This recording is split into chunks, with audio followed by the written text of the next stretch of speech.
Pinamili na nga ng mag-asawang Manny at Chinky Pacquiao ang anak nilang si Queenie para sa tutuluyan nitong dorm sa Chicago. May mga towel, hanger at stuffed toy pa nga. Hinayaan nga kumuha ang anak ng mga gusto. Kung ano nga lang talaga ang kailangan, yun lang ang kinuha ni Queenie. Katuwang ang kanyang ate princess na mali ng dapat bilhin kapag mag-isa na nga na nakatira sa dorm.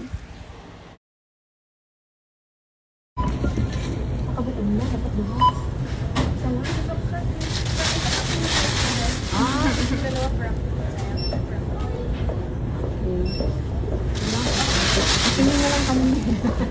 May ano kasi ako isa, tapos may ako maraming. Oh, okay. Alam mo yung ano yung kailangan.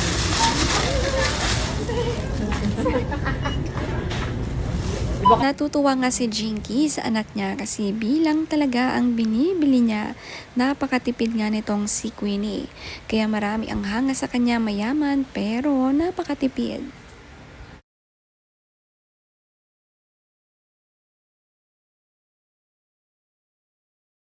Masaya nga ang mag-asawa samahan at mamili ng gamit. Ang anak, waiting nga lang sila sa pamimili. Ma-effort din ang mag-asawa sinaman si Queenie at hinatid sa Chicago. Nag-tour at namili ng damit at mga gamit na dadalhin nga sa dorm. Pantay-pantay sa lahat ng anak. Lalo na't masisipag ang mga ito mag-aral, deserve na deserve. Ang ate princess din ginabayan si Queenie sa mga dapat bilhin.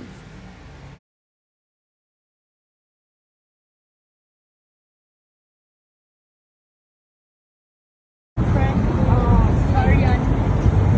Yes, thank you po. Oh. Pero Bisaya po. Nag-meet up na nga lang ang mag-iina at sila gagala nga sa Chicago. Marami nga silang pupuntahan at iikotin. Basta makita ang ina, ay niyayakap nga at nagbebeso. Napakagalang sa magulang ni na Queenie at Princess. Paniguradong madadala ito hanggang pagtanda nila.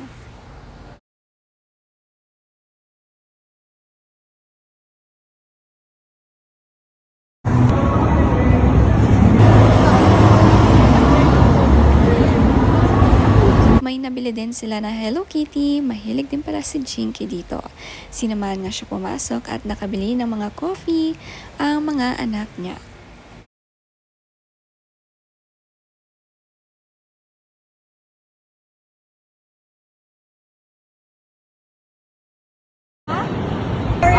Oh, Hello Kitty Cafe.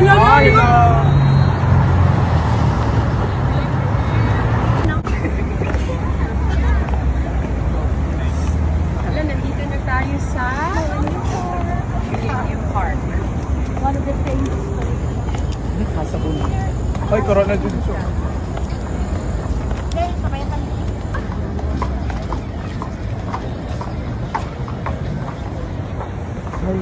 Iyok na. Wow.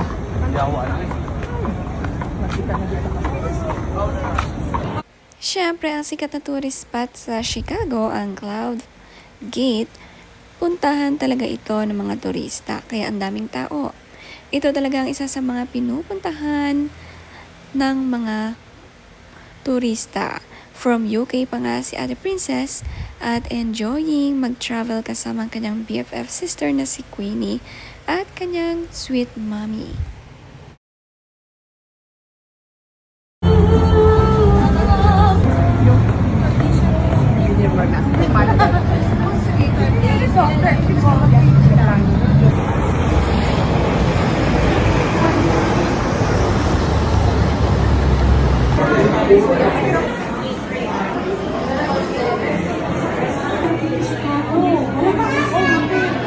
Pasok na sila sa loob ng cafe at maraming nagustuhan si Madam Jinky. Paniguradong ipapasalubong nga ito sa kanyang apo na si Baby Clara. Marami namang katuwang sa mga pinamimili niya. Malaki nga ang resto na ito kahit malayo ay natanong talaga ni Jinky. Alam niya kung saan ang mga magagandang lugar dito sa Chicago kahit saan nga siya magpunta.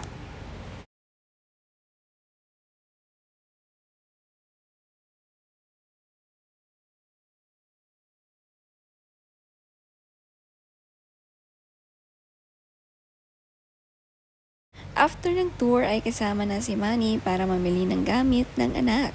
Gusto nga present sa mga ganitong event. Masaya rin mag-aral sa ibang bansa dahil may tiwala sa iyo ang parents mo. Tiwala sa kakayahan mo at sa mga gagawin mo rito. Kaya swerte nga ng mga anak, pinaparanas itong independent life sa kanila, enjoyed ang college years.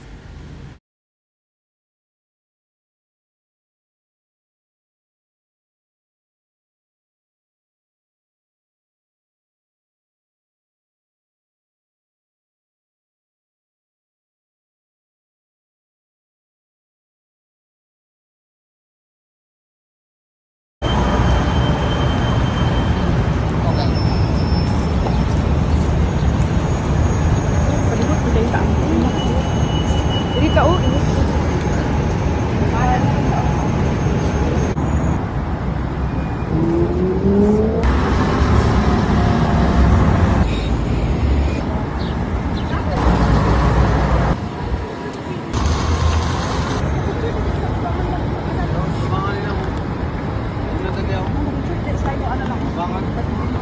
Siguro pag 6 times, hindi tanan din na i-lights.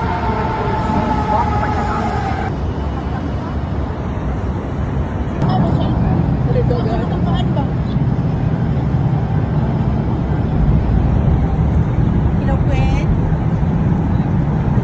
Yes. Mapapansin din sa magkapatid na mahilig sila mag-long hair. Hiyang sa UK itong si Princess. Maganda ang kanyang buhok, lalo nang kinulayan niya ito. Panigurado nga si Queenie malaki din ang magiging achievement dito sa Chicago. Nakakatuwa habang bata, na-enjoy nila ang mga ganitong moment.